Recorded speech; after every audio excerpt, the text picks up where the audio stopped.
पतिव्रता स्त्री की अग्नि परीक्षा, एक अडिग वचन का इनकलाब। जहां एक स्त्री की अग्नि परीक्षा होती है, वहीं एक समाज की भी अग्नि परीक्षा होती है। वह पतिव्रता स्त्री सिर्फ अपने पति के लिए नहीं, बल्कि पूरे समाज के लिए अग्नि में कूदती है। किसी समय की बात है, कांचीपुर नामक नगर में एक महिला थी जिसका नाम मालिनी था। मालिनी एक पतिव्रता स्त्री थी जिसका हर एक कदम उसके पति विष्णु के चरणों में बसा था।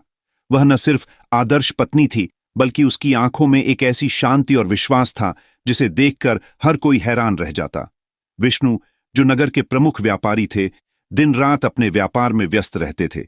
मालिनी उन्हें हर संकट में संबल देती थी और उसका विश्वास कभी नहीं डगमगाया। मगर एक दिन मालिनी के जीवन में एक ऐसी परीक्षा आई जिसका सामना वह कभी नहीं करना चाहती थी।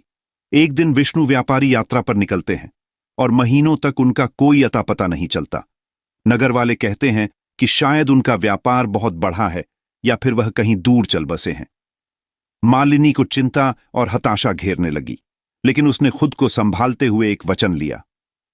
जब तक विष्णु लौटकर नहीं आएंगे, मैं उनकी याद में अग्नि में भी कूदने को तैयार हूं, उसने स्वयं से कहा। उसकी बातों में इतनी दृढ़ता थी कि सभी उसकी वफादारी को देखकर आश्चर्यचकित हो गए। समय गुजरता गया और लोग यह कहने लगे कि विष्णु अब कभी नहीं लौटेंगे। कई लोगों ने मालिनी को इस वचन से मुकर जाने के लिए उकसाया। तुम जीवन भर अकेली नहीं रह सकती, तुम अपनी सारी जिंदगी दांव पर क्यों लगाना चाहती हो? एक वृद्ध महिला ने कहा। अगर तुम्हारे पति अब कभी नहीं लौटे तो क्या तुम अपनी जवानी को यूं ही आग में जलाना चाहोगी? एक अन्य ने कहा। लेकिन मालिनी ने सबकी बातों को नजरअंदाज कर दिया। उसने ठान लिया कि वह अपने पति के लिए हर वह कदम उठाएगी जो एक पतिव्रता का धर्म है। एक दिन अचानक विष्णु घर लौटे। वह व्यापार से वापस आए थे और किसी खतरनाक दुर्घटना से बचकर सुरक्षित लौटे थे।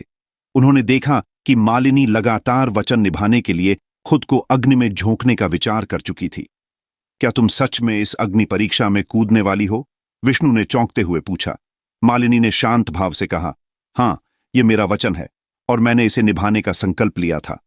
विष्णु ने उसे समझाया, मालिनी, तुम मुझे बिना शर्त प्यार करती हो, लेकिन क्या तुम्हारा यह त्याग समाज और धर्म को दिखाने का एक तरीका नहीं है? इसी दौरान नगर के एक बौद्धिक गुरु ने उपस्थित होकर समाज के सामने एक प्रश्न रखा। क्या हमें स्त्रियों से यह उम्मीद करनी चाहिए कि वे अग्नि में कूदकर खुद को साबित करें? क्या यह समाज का न्याय है? गुरु के सवाल ने सभी को सोचने पर मजबूर कर दिया। समाज के बड़े बुजुर्गों ने इसे एक गलत परंपरा माना और तय किया कि अब से इस तरह की अग्नि परीक्षा नहीं होगी। मालिनी का वचन, जो वह किसी भी हाल में निभाना चाहती थी, अब समाज के भीतर बदलाव का कारण बना। उसने साबित कर दिया कि स्त्री की शक्ति और सम्मान सिर्फ उसके समर्पण और प्रेम में नहीं, बल्कि उसके आत्मसम्मान और विश्वास में है। विष्णु और मालिनी दोनों ने समाज के इस नए दृष्टिकोण को अपनाया और यह सुनिश्चित किया कि आने वाली पीढ़ियां ऐसी परीक्षा से मुक्त हों। मालिनी का अग्नि में कूदने का वचन समाज में बदलाव का कारण बना और यह साबित कर दिया कि एक स्त्री की सच्चाई उसकी परीक्षा में नहीं, बल्कि उसके हर कदम में होती है।